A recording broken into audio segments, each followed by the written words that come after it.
Man, you root for your teammates to get accolades because it brings more attention to your team. But you had a quarterback who was going in corners and whispering and talking shit on him too, like he was T.O. Do you agree that one of the things, if not the most important thing, that stopped Donovan McNabb from being a success, how about this, more successful in Philly, was his ego? And I'm saying that a quarterback should have ego. He should. He should have an ego. But there's got to be a line when you're talking shit on guys in a locker room, or you're throwing displeasure out and you're whispering behind your teammates' backs in the locker room.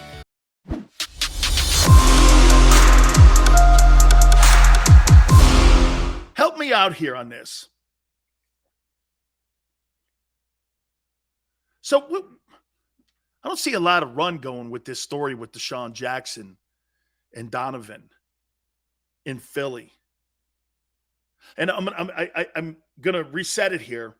So Desean Jackson was talking on a podcast, and he said that he had a problem with Donovan McNabb because McNabb was publicly talking shit on him because Jackson had made the Pro Bowl, and he's the first player in history of the Pro Bowl to make it at multiple positions. Desean Jackson, that's quite a distinction. And if that were my teammate, I'd be like, damn, dog, congratulations to you. That's fantastic, man. Man, you root for your teammates to get accolades because it brings more attention to your team. But you had a quarterback who was going in corners and whispering and talking shit on him too, like he was T.O. Do you agree that one of the things, if not the most important thing, that stopped Donovan McNabb from being a success, how about this, more successful in Philly, was his ego? And I'm saying that a quarterback should have ego. He should. He should have an ego. But there's got to be a line when you're talking shit on guys in a locker room, or you're throwing displeasure out and you're whispering behind your teammates' backs in the locker room. That's the ultimate crime. Talking shit behind your guy's back that you have to rely on to move the sticks. This tells me more about him. You know, the more I talk about McNabb, the more I dislike him. The more I dislike him as a leader. I don't know him from a can of paint. I'm not talking about him as a human. I don't know him. Okay? No idea. I'm talking about what I'm hearing and what others are saying. You know what's funny about Brady? Have you ever heard anybody in 22 years outside of that maniac, Antonio Brown, talk shit on Tom Brady? Have any of you heard it? Any of you heard it? I've never heard anybody talk shit on Tom Brady. You know, I haven't. I've heard people say some things about Aaron Rodgers. They weren't too over the top. Jennings goes on and says some things about him not being always the best kind of guy, but never anything, you know, that would make you go, Like, I don't see Aaron Rodgers wishing bad things on anybody. This guy's like, he don't deserve that. Well, who the hell are you? So your guy didn't like other players on his team getting accolades over him? Damn, dog. Dank says McNabb has always been that way.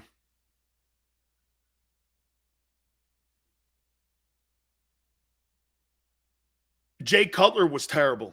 That's why Jay Cutler didn't win. Had all the talent in the world. Brady produced results. Yeah, but you know what? And I'll say this to you about Peyton Manning. I really don't hear anybody talking shit on Peyton or actually Eli. I mean, very seldom will somebody whisper anything about them other guys. I think there's a coincidence there. I'll tell you this. I have yet to hear anybody say one negative word outside of a media member say anything negative about Jalen Hurts. I have never heard a coach. By the way, we had Andy Reid on with the Sports Take guys. I had Kevin Colbert, the general manager at the time of the Steelers, and these guys are throwing accolades at him. This guy here, man, he's just got everything, and he's the kind of guy you want to have in your locker room. We really like Jalen Hurts in Pittsburgh. And you hear Andy Reid say the same thing. You got a guy who wants to be good. I'm paraphrasing it, but you got a guy who wants to work his ass off. So anytime you got people like that, McNabb didn't want to work hard enough. You know the most important thing he didn't want to work hard enough at? His relationships with his teammates. See, that's kind of what I opened the show with. Jalen Hurts is doing everything that Carson Wentz couldn't do. Do you know who galvanized that 17 Eagle team at the end of the day? Was Nick Foles. Because Foles is in that locker room telling everybody, I'm going to need your help so bad. And we're just going to have to pick up an extra pail of sand just to make sure we build that castle we're looking for. Everyone's got to pick up an extra bucket of sand. Let's go do it. And they did it. And it didn't matter who was in there. It was a common theme. It's kind of what's being built right now at the NovaCare Center. That's why I'm so encouraged. This has nothing to do with X's and O's here. This is the generic stuff that you're hoping. Look, it's one thing to have.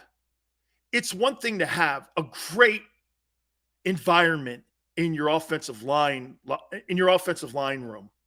It's another thing to start to see that camaraderie that you have in that O-line all of a sudden become contagious in the locker room. And here on a Monday, I'm telling you, I'm going to bring this up with Gary Cobb, 4:30 Eastern time in hour number 2. W2 goes, Silz, getting soft? No, I'm observing. You got to remember something, W2. I'm an observationist, not just a sports guy. That's why when some of you go, well, Silz is waffling. No, I'm not. If a player gets better, what are you going to do? Not acknowledge it? If Howie does something right, what are you going to do? Not acknowledge it? That's not cool. People are wrong in this business. They don't like to admit it because that's ego. And so when I'm seeing something, like I said, here at W2, the reason I'm going there is because you didn't have that environment with Terrell Owens or Desean Jackson and Donovan McNabb. To me, in my opinion, the way those wide receivers talk, McNabb wasn't a very good team leader. You could see it here. Yeah, we'll always remember something here, W2. Just remember at the end of the day in September, rent's due. Hey, it's all cannolis right now, according to Jordan Davis. So he's talking cannolis. I hope you don't end up looking like one. You know what I'm saying? I hope you don't end up looking like one.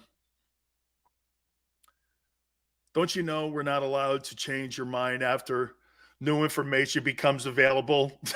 Tro. Oh, wait, you sound like you're on WIP. Not allowed to have an opinion other than the one you made 10 years ago. You've got to keep it no matter what it is. No wonder those hosts are 100 years old. Once you get a shrine and a statue, maybe we kept the wrong quarterback. Look at Monday morning quarterbacking. Maybe you did. Matt Nagy. W2, I'm starting to like to say that too. Matt Nagy. Matt Nagy. Guy goes from coach of the year to being canned. Chris goes, hey, it's kind of scary listening to Jordan Davis talk. How many cannolis, Matt Nagy? How many cannolis do you think Jordan Davis can wolf down? Let me see how many I could wolf down. Chocolate chip. Hey, what's the best cannoli place in Philly? What's the best cannoli place? By the way, cannoli, pizza, gabagool, seafood. Okay, those are my Chinese food too. Chinese food too. I like Chinese food. There's got to be a great cannoli place, though. And by the way, please, nobody other than Italians making them. All right? No, I don't need it. Hey, man, this Irish guy down over in South Philly. No. New York, Mulberry Street. Oh, my God. They're crazy there. Crazy great. Absolutely crazy great here, man. Yeah, hey. So, listen.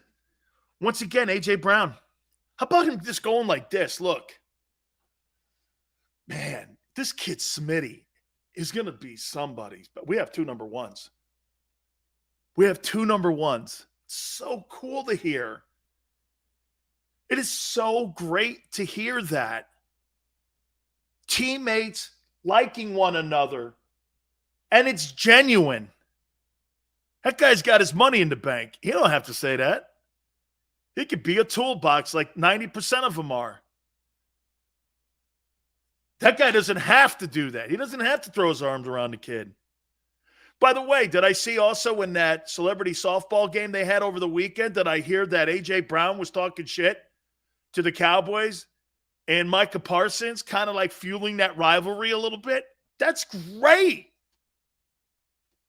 Hey, and by the way, you know what he's saying to Micah Parsons? You're going to get a whole dose of both of us. Smitty's coming along with it.